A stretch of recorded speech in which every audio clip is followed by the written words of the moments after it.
Hello, Tar Heel Nation. And now, it's time! That's right, it's time for another UNC Hoops Talk. Thank you. Yes, I'm trying something a little different here in the off season. So let me know how it sounds, how you like it. But before we get into any of that, of course, Allow myself to introduce myself. that's right. I am your host, Dan DeWitt, host of the UNC Hoops Talk podcast. This is the June edition, since we do monthly podcasts in the off season. Just a bunch of updates, stuff going on, coming up in the season, and all that good stuff. So we're going to jump right in.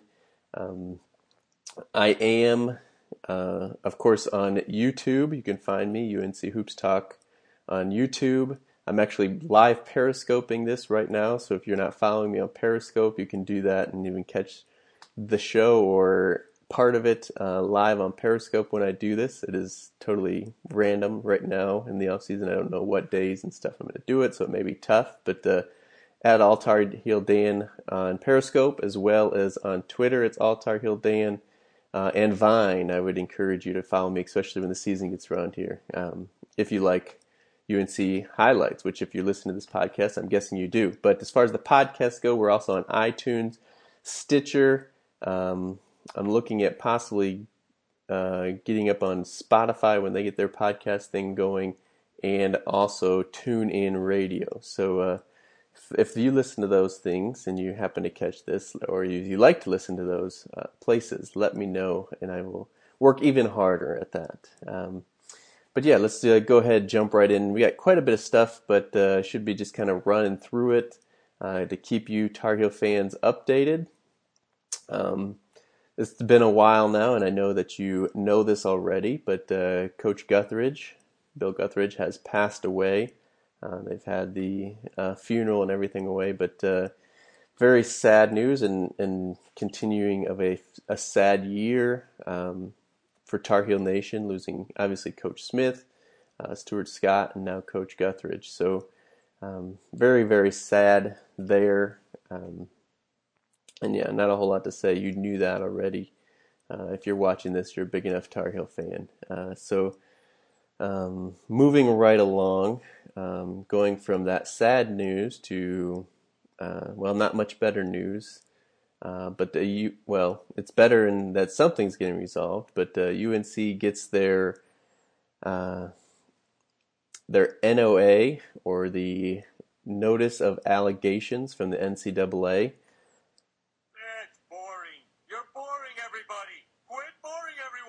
All right, I'll try not to be boring with it, but UNC hasn't come out and really told us what was in the NOA, so we don't know a ton yet, but we know they got their NOA, and pretty much that means it could be another 3 years or so, who knows, with the NCAA, how long it's going to take. There's a lot of stories now that since it's off season, people need stuff to write about and talk about, so there's a lot going on about, they could be a postseason ban. For the Tar Heels, even, we talked about last podcast about how they are ranked preseason number 1 in a lot of polls. So could that be what stops UNC from going for a national championship? Is they have a postseason ban from all this scandal stuff? But so who knows? Maybe they will surprise me and it'll be quick. I kind of anticipated still being quite a while until we get any word from the NCAA on what it is. And of course there is a appeal process that North Carolina can go through and appeal it all. And I think from when we got our NOA, there was like 90 days or something that we could even appeal what was in that. So again, no word from the university yet as far as what was in there, if they're going to appeal or anything like that. So Coach Fedora, the football coach, has come out and said he doesn't anticipate any problems. I believe I saw Coach Roy Williams saying he hadn't really seen it.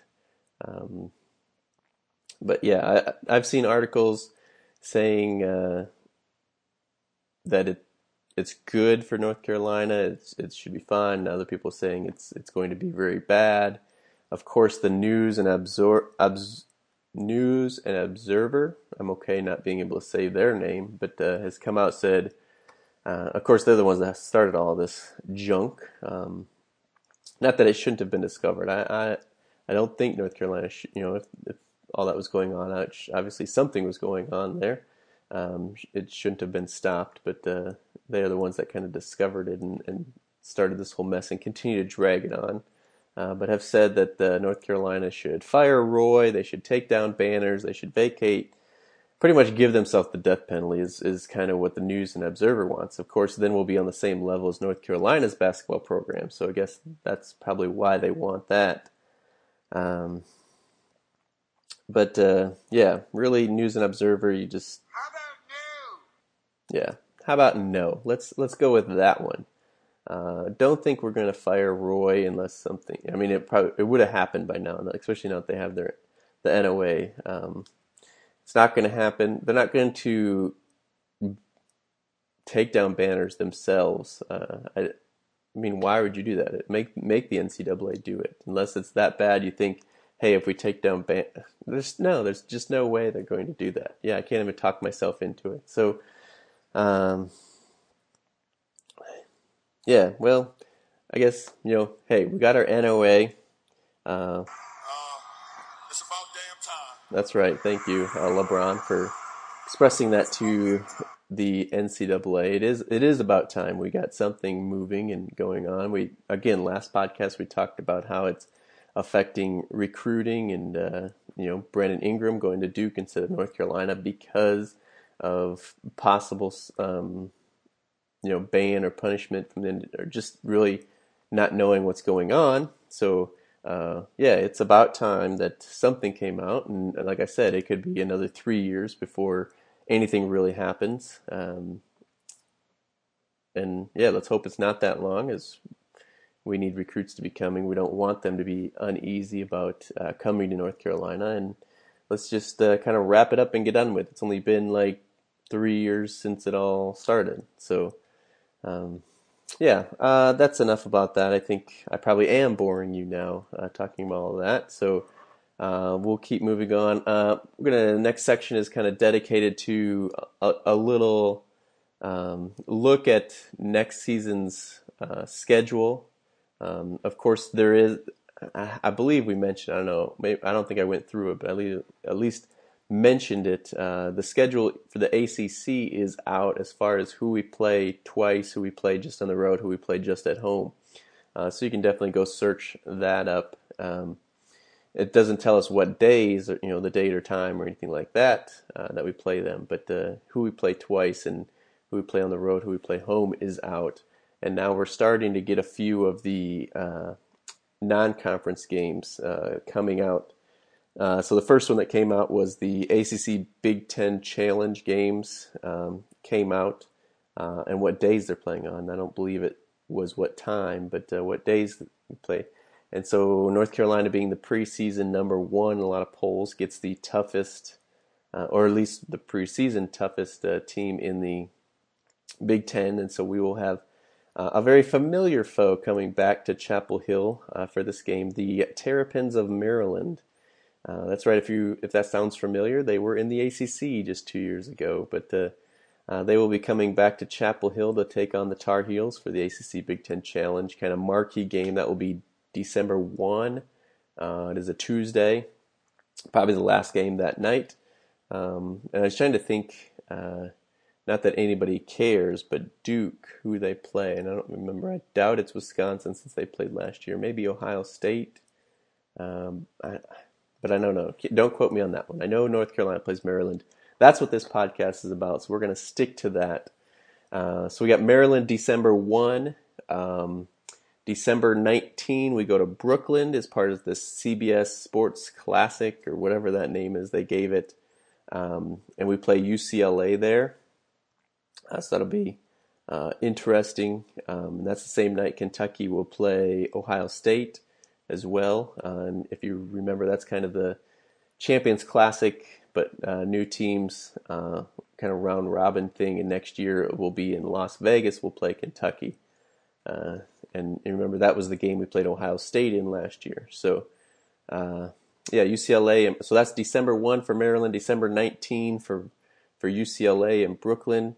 And then Texas has announced, I haven't seen anything released from North Carolina, but Texas announced that they're doing, I don't know if it's just a home and home or if there's an actual series set up for multiple years, but Texas will be coming to Chapel Hill as well. And Shaka Smart in his first year will be taking the Longhorns to take on North Carolina. It's kind of interesting because of Barnes having been at Clemson, and I believe there was a streak where we had a series going with Texas, so it's not like there was terrible blood between Barnes, and then I'm sure this was even in the talks before Barnes was fired and Shaka was hired. But a little bit interesting that it starts up again right when Barnes is fired. They get a new coach in there, but Shaka in his first year, we'll see the press. We'll see a different style for sure, but won't have necessarily his players in there. And us being preseason number 1 should be pretty good, and we should, with everybody be coming back, be pretty good. And it's at home. It seems like always when we have a chance to be really good, we get a lot of the tough games at home instead of challenging us.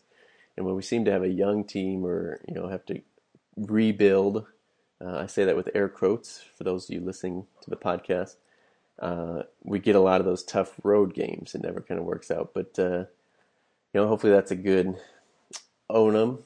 That's not the right word. Omen. I think that's the right word for us. So, and I'm trying to remember the date for the Texas game. I don't know if it was released. I believe it was right around in that either late.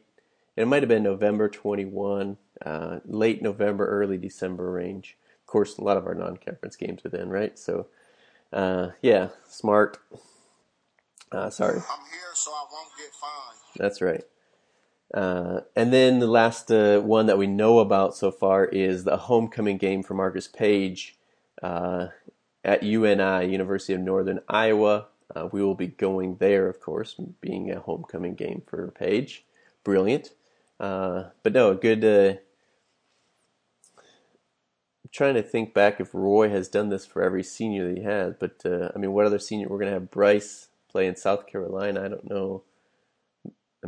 They haven't said that we're playing South Carolina or a South Carolina team. I'm trying to think if we had played one since he's been here.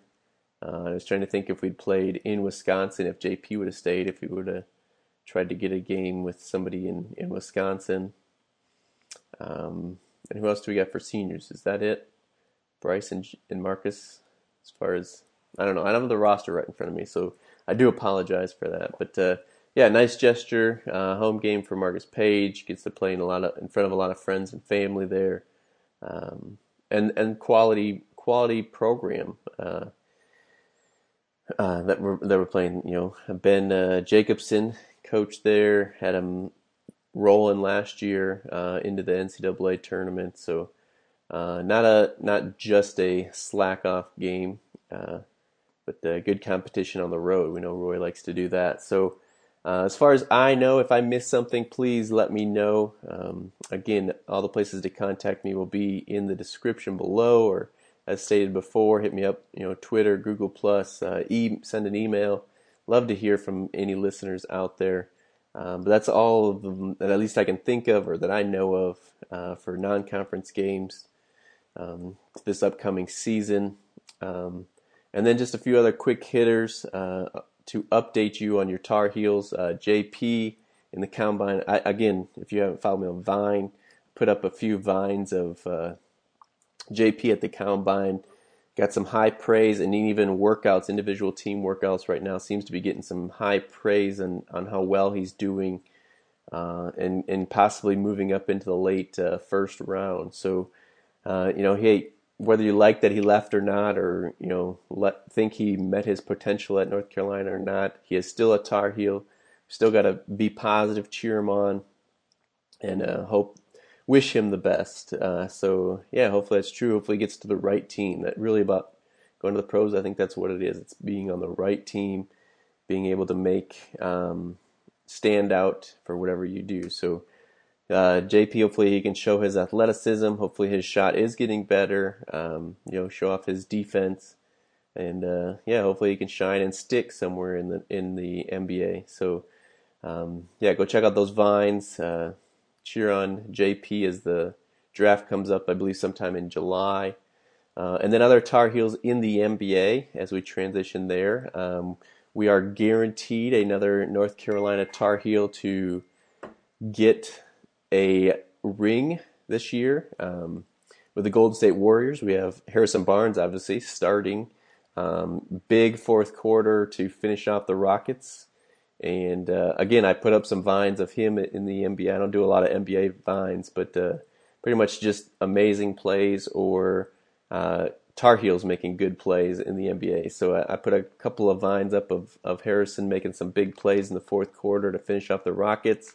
So we have him starting, and then also if the Warriors win, James Michael McAdoo is on the bench for the Warriors. He'd get his first ring in his rookie year. So that would be cool. But if the Cavs were to win, Brendan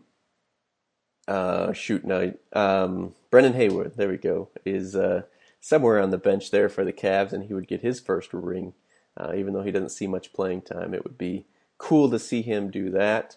And as I was thinking about that and going through the rosters, making sure I wasn't missing anybody, I kind of went through for Duke players, and I believe the last Duke player standing, we had J.J. Redick on the Clippers. Oh, never mind, I did miss one. But I was going to say it was Elton Brand with the Hawks. I didn't even go through their roster, but I saw a glimpse of their bench, and he was sitting on there, and think of the type of player he was, and now he's getting like zero playing time for the Hawks, and he's sitting on their bench. Is crazy. When you think of, obviously we've had guys with shorter careers and not as good at careers as Elton Brand, but you think of like Vince Carter still, getting plenty of playing time for Memphis in all those years he's been in the league, and Elton Brand struggling to stay in the league there with the Atlanta Hawks, getting no playing time, but barely a Dookie. But Kyrie Irving, obviously with the Cavs, they will claim him, especially now that he's in the finals. So I was wrong there. So I guess we have to cheer for Golden State so that we get 2 rings for the Tar Heels and 0 for the Blue Devils.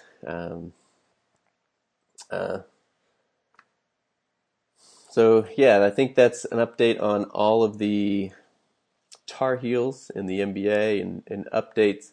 The last thing I was going to say, we did get the official signatures from Luke May and Kenny Williams, the incoming freshman for the Tar Heels, but it was kind of interesting. I'm guessing other people noticed this, but Luke signed his letter of intent or whatever to kind of make it official, and it said Kenny Williams, the articles that I read, signed a grant and aid. I was wondering if anybody else had heard of this. I'd never heard of a grant and aid. Instead of saying letter of intent, it said grant of aid, and it didn't explain what that was or anything like that.